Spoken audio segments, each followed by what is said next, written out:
नमस्कार, आप देख रहे हैं TV9 भारत फर्स्ट और मैं हूं आपके साथ अनुष्का नामदेव। आज हम बात करेंगे तुर्की की, जो इन दिनों खबरों में छाया हुआ है।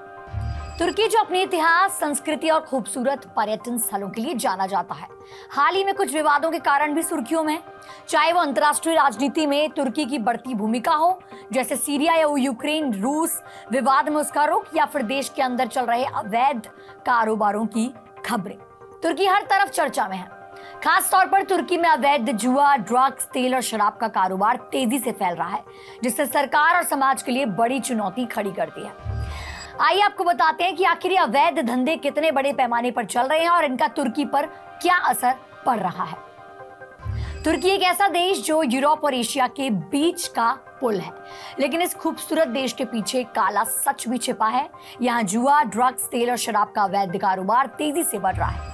आइए एक एक करके इनके बारे में जानते हैं। सबसे पहले बात करते हैं जुए की।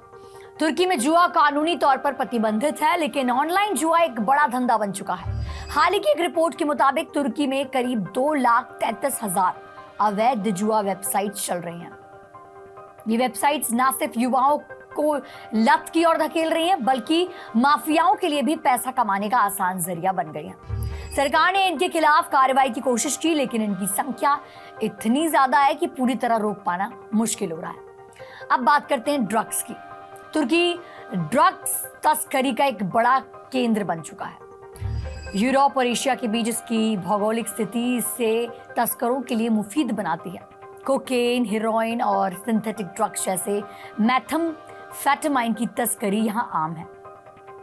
2024 में तुर्की पुलिस ने हजारों किलो ड्रग्स जब्त किए, लेकिन विशेषज्ञों का कहना है कि ये सिर्फ हिमशैल की नोक है। ड्रग्स की लत अब तुर्की की युवाओं में भी बढ़ रही है, जो समाज के लिए बड़ा खतरा है। तेल का अवैध कारोबार भी तुर्की में बड़े पैमाने पर हो रहा है। तुर्की के आसपास कई देशों से तेल की पाइपलाइंस गुजरती हैं। इन पाइपलाइंस में छेद करके तेल चोरी किया जाता है और इसे जमीन के नीचे बने बंकरों में स्टोर किया जाता है। फिर ये तेल काले बाजार में सस्ते दामों पर बेचा जाता है। ये धंधा इतना बड़ा है कि स्थानीय लोग भी इसमें शामिल हो रहे हैं और सरकार इसे पूरी तरह रोक नहीं पा रही है। अब बात करते हैं शराब की। तुर्की की मशहूर शराब राकी, इसका अवैध कारोबार भी जोरों पर है। नकली राखी बनाने और बेचने का धंधा इतना बढ़ गया है कि 2025 में ही नकली शराब पीने से 160 लोगों की मौत हो चुकी है। इसके खिलाफ कार्रवाई में 560 लोग गिरफ्तार किए गए, लेकिन ये धंधा रुकने का नाम ही नहीं ले रहा। नकली शराब न सिर्फ लोगों की जान ले रही है, बल्कि तुर्की की अर्थव्यवस्था को भी नुकसान पहुंचा रही है।